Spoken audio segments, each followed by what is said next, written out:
Selon les dispositions légales, c'est-à-dire l'article 78 de la Constitution, c'est que cet article fixe dans son premier alinéa qui recommande au chef de l'État de pouvoir constater la majorité, simplement, sans pour autant parler des partis politiques ou quoi que ce soit. La production intellectuelle, les titres intellectuels ne reviennent qu'à ceux qui produisent de l'intelligence, qui sont dans la pensée. C'est ça qu'il faut retenir, et dorénavant qu'on ne puisse pas se prévaloir de ces titres d'intellectuels alors qu'on n'a pas ni le profil, on ne remplit pas les critériums nécessaires, FCC avec les caches. Nous sommes majoritaires, les caches acceptent de nous accompagner pour mettre aussi à l'aise les chefs de l'État. Bon, à côté de ça, il y aura ensemble la Mouka et toute cette constellation-là qui va se trouver dans l'opposition. Bon, ils sont dans l'opposition. Ils assument d'ailleurs d'être dans l'opposition. Bon, puisque nous n'avons pas coalisé avec eux, donc ils vont être dans l'opposition. Donc il n'y aura pas un gouvernement d'union nationale, il y aura une coalition cache-FCC dont la dominance est faite et la majorité est FCC. Le problème, c'est que la conscience doit être organisée par une institution officielle. Il revenait au chef de l'État de constater qu'effectivement, cette majorité assez documentée, de manière précise, était là, existait, et par conséquent, ça nécessitait non un informateur, mais informateur. C'est la loi. Amis internautes de partout dans le monde, bienvenue sur Congo Réalité Vision. Le plaisir est partagé pour être ensemble avec vous, que j'ai l'honneur de vous présenter cet après-midi une émission que je reçois pour vous, Maître Guillaume Manjolo, qui est le secrétaire général du parti de président Raymond Tshibanda et cadre du l'FCC. C'est avec lui que nous allons entretenir pendant quelques minutes. Maître Guillaume Manjolo, bonjour. Bonjour, Monsieur César. Comment vous allez? Ça va, ça va. Et entre deux G, je voulais savoir votre point de vue par rapport à l'accord que Cash a conclu avec le FCC, qui est l'un de... Vous avez mis votre intelligence là-dessus. Quel est votre point de vue? Écoutez, je fais partie des tout premiers qui ont parlé sur cette situation, notamment en ce qui concerne la majorité, selon les dispositions légales, c'est-à-dire l'article 78 de la Constitution, c'est que cet article fixe dans son premier alinéa qui recommande au chef de l'État de pouvoir constater la majorité, simplement, sans pour autant parler des partis politiques ou quoi que ce soit. Et à ce titre, me semble-t-il, les FCC, qui avant les élections s'étaient déjà identifiés comme étant un groupe très important, qui en son sein ont trouvé à la fois l'AMP, plus ceux qui sont venus par la suite, après les accords de la CENCO. Donc ça s'est élargi à tout ce monde-là, y compris la société civile. Alors partant de là, on savait très bien, et d'ailleurs, avant d'aller aux élections, cette plateforme électorale a été mise dans les bonnes dispositions par l'autorité morale, Joseph Kabila Kabange. Donc nous sommes partis sachant très bien qu'on appartenait à une formation politique élargie et qu'au terme de la moisson, quand on reviendrait, nous serions en mesure de pouvoir avoir cette majorité nécessaire pour gouverner. Et c'est le cas. Mais en même temps, il fallait formaliser ça à travers des rencontres post-électorales. C'est-à-dire après des élections, bien qu'on a constaté qu'effectivement il y avait plus ou moins 330 députés nationaux qui nous conféraient la majorité, on y a ajouté à cela quand même la démarche politique nécessaire, c'est-à-dire la réunion des chefs des regroupements autour de l'autorité morale du FCC à Kingakati. Après cette réunion, il fallait confirmer, s'assurer qu'effectivement tout le monde l'entendait de la même voix, parce qu'on a vu quelques sorties malheureuses de certains députés qui se disaient ne pas connaître le FCC, ne pas appartenir au FCC, ou on ne sait pas très bien à quoi ils appartenaient exactement. Et finalement, tout le monde s'est aligné sur l'idée selon laquelle tous les députés membres du FCC formaient cette fameuse majorité et qu'ils ont couché leur nom sur les listes. Alors, au terme de ce processus-là, il revenait au chef de l'État de constater qu'effectivement, cette majorité assez documentée, de manière précise, était là, existait, et par conséquent, ça nécessitait non un informateur, mais informateur. C'est la loi, malheureusement. Ce n'est pas une question de fierté individuelle, c'est une question de la loi. Donc, et la loi, nous fixant qu'effectivement, si le premier alinéa de l'article 78 trouve à pouvoir s'exprimer, il n'était pas nécessaire à ce qu'on passe au deuxième alinéa qui parlait de l'informateur. Donc la convention qui vient de se passer au terme des travaux entre les deux partis, donc CACH et FCC, depuis du 4 au 6, donne lieu à la confirmation de ce que j'ai dit plusieurs fois, ce que la loi nous impose à tous, au chef de l'État, au CACH, au FCC.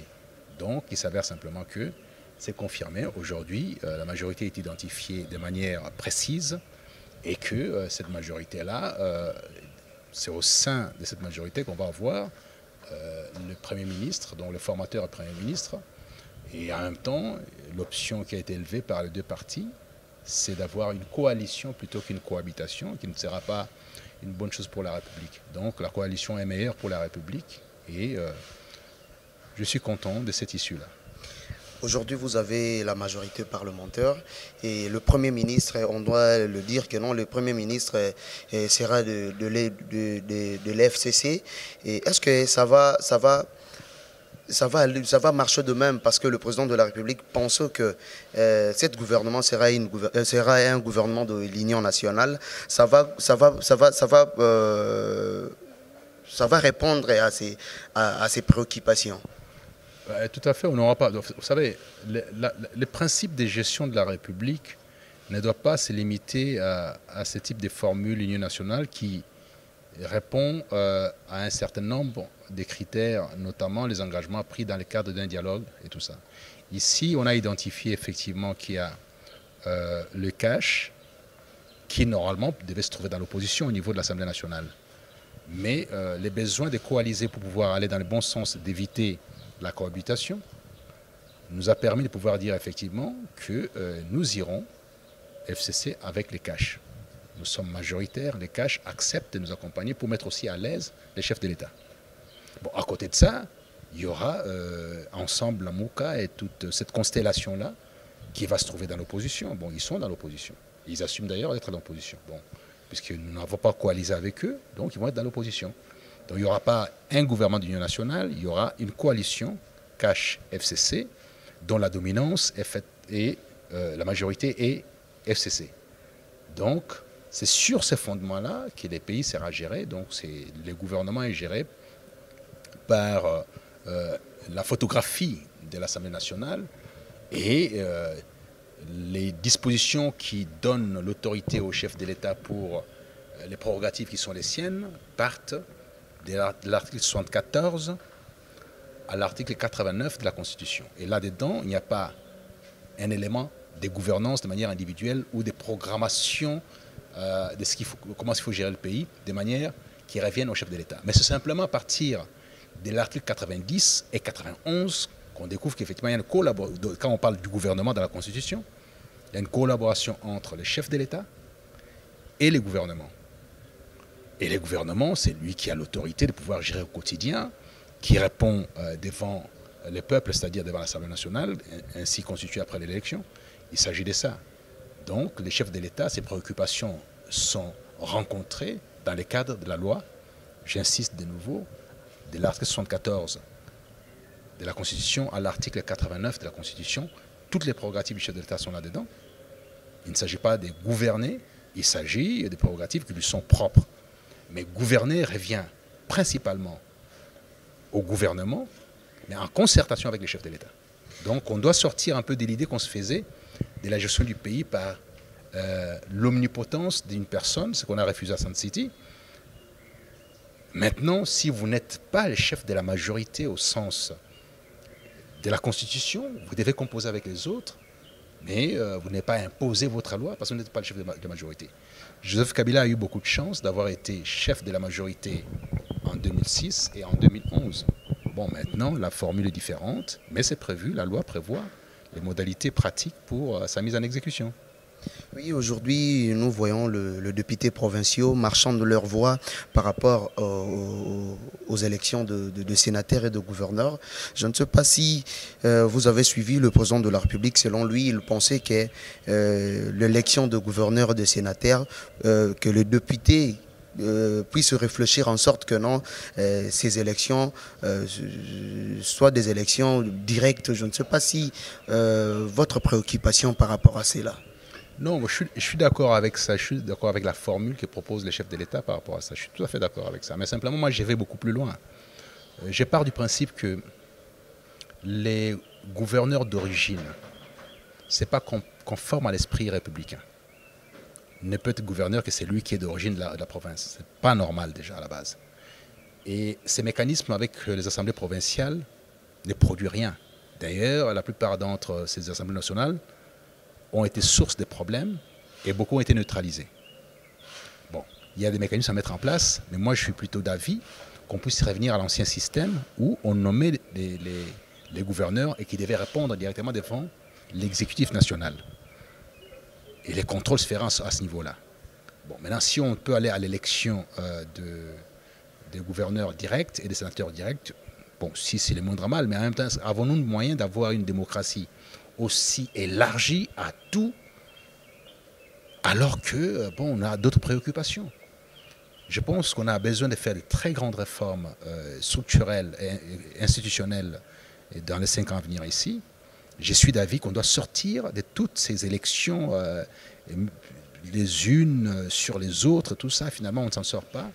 Nous voulons faire mieux que les pays qui ont la démocratie installée et qui ont les moyens de leur politique depuis 100 ans. Nous venons à peine d'apprendre comment ça fonctionne depuis 2006 et nous mettons la barre à un tel niveau qu'on n'a pas les compétences requises, les moyens nécessaires, les ressources nécessaires à affecter à cette démocratie-là. Donc on doit la réduire, on doit être beaucoup plus pratique. Je pense que la nomination par l'exécutif après évaluation des dossiers des gouverneurs de province serait la bonne chose. Qu'on revienne à l'ancien système. Et aucun gouverneur doit être issu de sa propre province. Donc il faut qu'on aille gouverner ailleurs, parce que de toute façon on met mal à l'aise un certain nombre de peuples appartenant à la même province. Imaginez-vous, je vous donne l'exemple simple du Kasaï central, anciennement Kasaï occidental. Depuis 1960, on n'a jamais eu un gouverneur venant de Luisa. Je suis de Luisa. Donc parce que nous sommes un peuple minorisé, nous sommes en minorité dans cet espace-là, donc c'est les peuples majoritaires qui, chaque fois, a la gestion de la province. Alors que nous sommes un territoire très très riche, qui en même temps donne la frontière internationale avec l'Angola à la province, qui en même temps fournit l'essentiel des vivres, c'est-à-dire l'agriculture, l'agro-pastorale est très très élaborée à Luisa, et les minerais aussi à Luisa. Mais quel est le bénéfice de Luisa par rapport à ça? Parce que Luisa n'a jamais eu l'opportunité de pouvoir gérer la province sur le fait du nombre. Les Loua sont majoritaires et ils ont toujours géré. Alors que si on revient à l'ancien système qui consiste à pouvoir nommer un gouverneur, dont les dossiers passent d'abord au Conseil des ministres, évalués de manière juste, et qu'il aille travailler. Donc s'il est du Kasaï, il va travailler à l'Équateur ou ailleurs. Il ne peut pas travailler dans les Kasaï. On passerait à autre chose. On serait dans une disposition telle que on ne peut pas minoriser une population. Les compétences vont s'exprimer, être célébrées. Bon, maintenant, avons-nous vraiment besoin d'avoir des assemblées provinciales? Il me semble que non. Alors, en ce moment-là, on aura juste une seule élection qui porterait sur les sénateurs. Si on a... Bon, de toute façon, on doit garder la chambre haute parce que c'est là où se retrouvent les anciens chefs de l'État. On ne peut pas non plus la supprimer, à moins de trouver une autre formule. Donc, voilà un peu ce que je pense. Et puis qu'on ferait... ces élections, tous azimuts, me posent un problème, à la fois de leur crédibilité, parce qu'on n'a pas assez de moyens, assez de ressources, et de leur importance. Ça sert à quoi tout ça? Puisqu'au bout des 2 mandats, d'ailleurs, ceux qui ont fait plus de 12 ans, des députés provinciaux, qu'est-ce qu'ils ont produit en termes d'édits, des textes? Rien. Ils sont là tout simplement pour pouvoir, soit ils sont corrompus par les gouverneurs et pour pouvoir asseoir les pouvoirs des gouverneurs qui deviennent des potentats, mais soit eux-mêmes ne fournissent quasiment rien. Et on est dans l'animosité, on a la culture de l'animosité, du ressentiment sans cesse, ça n'apporte rien du tout à la République. Merci beaucoup, Maître Guillaume Manjolo. Maintenant, nous allons passer au deuxième sujet de notre mission, que le Maître Guillaume Manjolo va présenter son ouvrage « La révolte métaphysique d'un jeune Congolais ». Cet ouvrage sera présenté ce samedi 16 mars à l'espace Showbuzz. Et j'invite tout le monde de prendre part parce qu'il y a l'intelligence qui est vraiment là-dessus sur ce livre. Maître Guillaume Manjolo, la révolution métaphysique d'un jeune Congolais. Que voulez-vous dire par là? Bon, la révolte métaphysique d'un jeune Congolais, c'est la promotion de l'intelligence, la célébration du savoir. au détriment des passions tristes, au détriment de la haine, au détriment des ressentiments. Ce que je propose comme piste d'évaluation de ce que nous sommes aujourd'hui. Ça fait depuis un certain nombre d'années que la RDC s'est mise plutôt dans une disposition de célébrer la bêtise et le folklore. Mais est-ce que la bêtise et le folklore construisent un État, un pays, une nation, une civilisation? Non. L'amusement ne doit pas être le centre d'intérêt de la République, au détriment de la pensée, de la réflexion, de la philosophie, et de toutes les sciences qui disposent de l'avancement en fait d'une communauté. Alors ce texte est là pour pouvoir rappeler cette nécessité. Donc cette révolte métaphysique, c'est cette quête, la quête vers le savoir, comme étant l'outil nécessaire, le moteur du fonctionnement d'une société. Et par conséquent, j'estime qu'il est temps de sortir de là, que les nouvelles stars de la République soient ceux qui produisent de l'intelligence. Quand on dit intellectuel, c'est celui qui produit de l'intelligence, pas celui qui a été à l'école, qui a été à apprendre, ça ne veut rien dire. Aujourd'hui, intellectuel, c'est un métier, c'est une profession, c'est une notoriété particulière. Quand il a parlé, tout le monde se tait. On n'a pas à les contredire parce qu'on n'a pas les moyens de contredire. Mais quand on regarde les journalistes, les politiques et tout ça, les musiciens, ils ont avis sur tout. Il y a des domaines sur lesquels il faut laisser absolument rien que les corps intellectuels s'exprimer. Vous ne pouvez pas réfléchir sur la congolité, par exemple, et donner cette option-là à tout le monde à la rue. Qu'est-ce qu'ils en savent? C'est quoi appartenir à une nation? L'identité nationale, c'est un critérium clé pour une nation, pour une communauté. C'est réservé à ceux qui ont fait des recherches pointues, qui sont dans la pensée. Tout le monde ne peut pas penser. Tout le monde peut parler, mais tout le monde ne peut pas penser. Alors, il faut laisser certains métiers, certains domaines, certains créneaux, juste à ceux qui produisent de l'intelligence. Un intellectuel, c'est celui qui produit de l'intelligence. L'ancienne formulation qui continue à parler du travail intellectuel, donc avec les stylos, c'est dépassé, c'est fini, c'est périmé. Aujourd'hui, intellectuel, c'est Moudimbe, c'est Ngal, c'est Kamana, c'est Eli Kambokolo, c'est Michel Onfray de l'autre côté, c'est Zizek. Ce sont là les intellectuels, les gens qui produisent de l'intelligence. J'entends ici et là à la télévision, les gens se taper sur la poitrine, nous les intellectuels. Mais non, déjà, on ne dit pas nous les intellectuels. D'où vient cette notion-là? Cette notion-là qui a été formalisée par les Européens depuis le 19e, a été confirmée à la fin de la Deuxième Guerre mondiale en conférant l'autorité, la notoriété d'une parole donnée qui devenait la parole obligatoire. Quand Sartre disait une chose, c'était cette chose-là qui s'appliquait partout sur la planète. Ce sont les intellectuels qui ont amené à la modification notamment du concept mariage. Voyez-vous, le mariage aujourd'hui en Europe, c'est entre homme-homme, femme-femme, homme-femme. Ce sont les intellectuels qui ont donné une position par rapport aux dispositions génétiques des uns et des autres. C'est à ce niveau-là que ça se situe. Mais nous sommes dans un pays où l'amusement n'a pris pas sur la raison et par conséquent, tout le monde s'est dit intellectuel. Un musicien qui a été à l'école est intellectuel. Un journaliste qui a été à l'école est intellectuel. Ben, tout le monde est intellectuel. Ben non, tout le monde n'est pas intellectuel. Tout le monde peut faire un travail intellectuel avec son stylo, parce qu'il n'est pas maçon forcément, il n'est pas forgeron, il n'est pas pêcheur. Tout le monde a été à l'école, a appris à lire, à écrire. Il peut faire un travail intellectuel au sens sur papier. Mais la production intellectuelle, les titres intellectuels ne reviennent qu'à ceux qui produisent de l'intelligence, qui sont dans la pensée. C'est ça qu'il faut retenir, et dorénavant qu'on ne puisse pas se prévaloir de ces titres d'intellectuels alors qu'on n'a pas ni le profil, on ne remplit pas les critériums nécessaires à s'appliquer ces titres-là. Alors ce texte est là pour rappeler ces types d'éléments. Ce texte a été préfacé par un intellectuel, parce qu'il produit de l'intelligence, il s'appelle Kamana, un grand philosophe, un érudit, un savant dans le domaine. Il a pris ce texte, il l'a mis maintenant à l'enseignement. Il est au programme de ces enseignements. La révolte métaphysique d'un jeune Congolais, dialogue et ajustement raisonnable, participe maintenant à la formation des jeunes qui sont à la recherche de la raison, la renaissance africaine, le poids de la raison, la vérité absolue, cette quête de la vérité.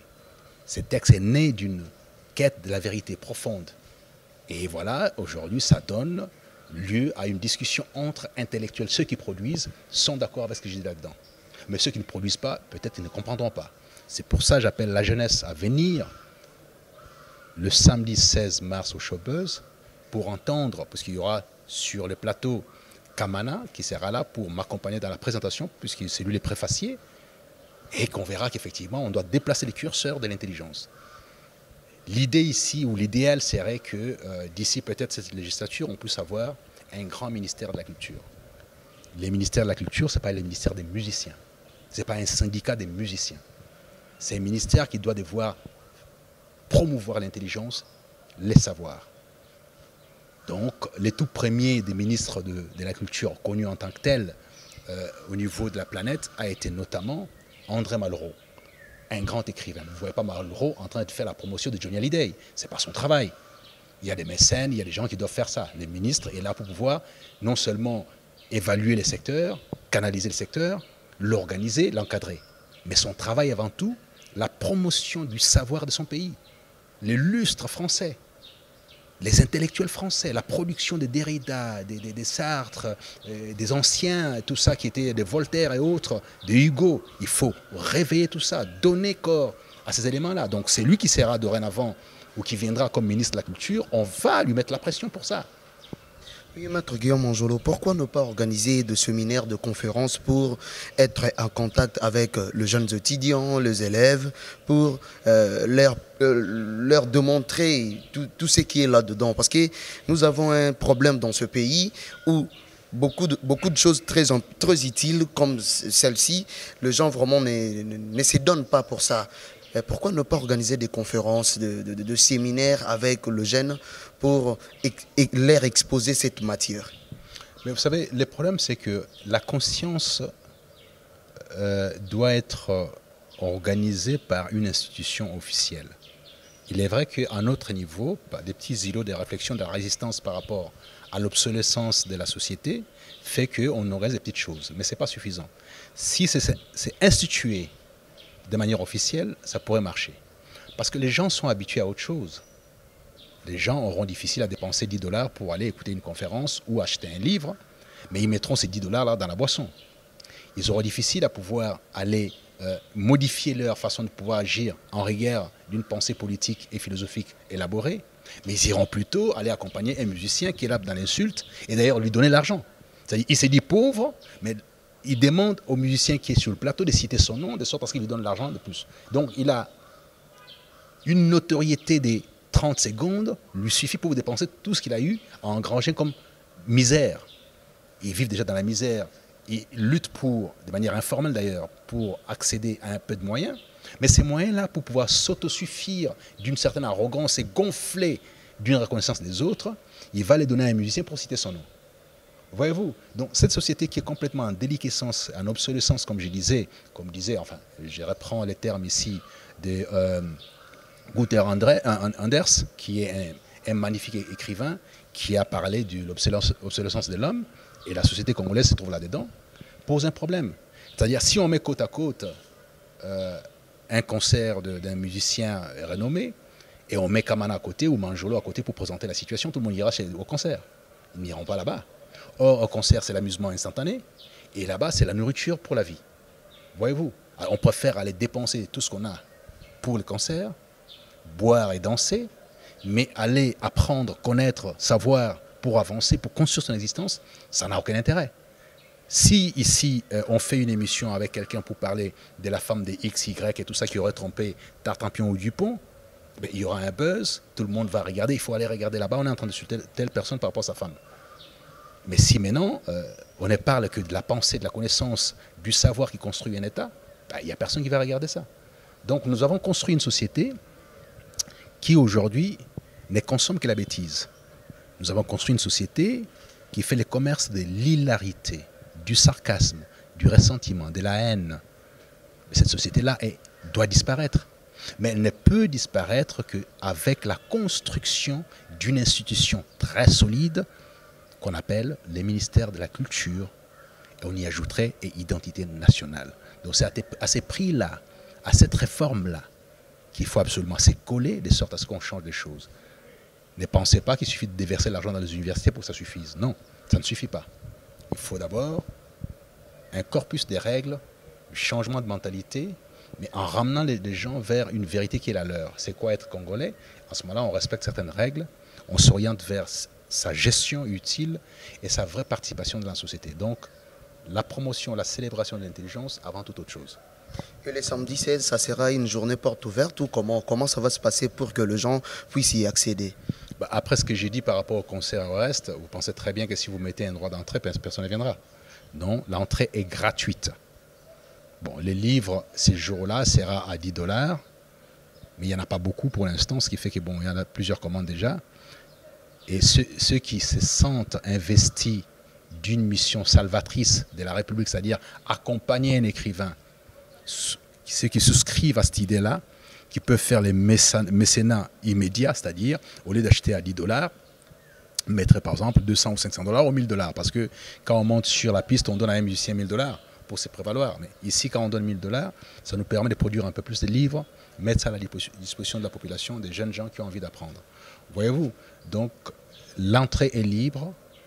Il y aura la présentation, il y aura peut-être un petit débat qui suivra par la suite, puisque les Congolais aiment bien parler, dire des choses, se faire sentir qu'effectivement, alors que ici on parle de la production d'intelligence, on verra les contradictions qui sont liées plutôt à l'amusement qu'à la production d'intelligence. Donc, c'est ouvert. J'invite les jeunes gens à venir en masse pour participer à cette fête, à cette célébration d'intelligence. Ce n'est pas souvent qu'on a la célébration d'intelligence. Très souvent, on a la célébration de la bêtise, du folklore, de l'amusement, et des messes religieuses et tout ça, des deuils où on va plus en parade qu'à un deuil. Donc là, on est en train d'introduire au fait dans la société congolaise la célébration du savoir et de l'intelligence avec pour point d'orgue la pensée. Merci beaucoup, Maître Guillaume Manjolo. Ça a été vraiment un plaisir pour nous de nous recevoir chez vous pour faire cet entretien. Et si vous pouvez dire un mot pour terminer avec vous. Bon, les mots, je vous remercie d'abord. Je sais que vous êtes un jeune média qui commençait. J'ai souscrit à l'idée qu'effectivement, il faut donner l'information, mais il faut donner la bonne information. Il faut aller vers les bonnes idées, les bonnes sources. Et il faut faire aussi la part des choses entre l'information pour l'amusement et l'information pour former la population. Et votre travail à vous, parce que ici, dans ce texte-là, je parle des chiens errants. La société congolaise est composée de chiens errants aujourd'hui qu'on voit un peu plus, mais qui produisent plus la bêtise. Il y en a en politique, il y en a dans le média, il y en a dans la musique, il y en a dans tous les compartiments de la vie sociale.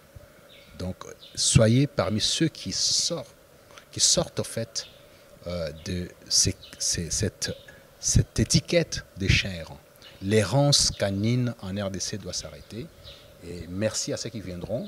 Ils ne seront pas déçus parce que ça va voler très très haut.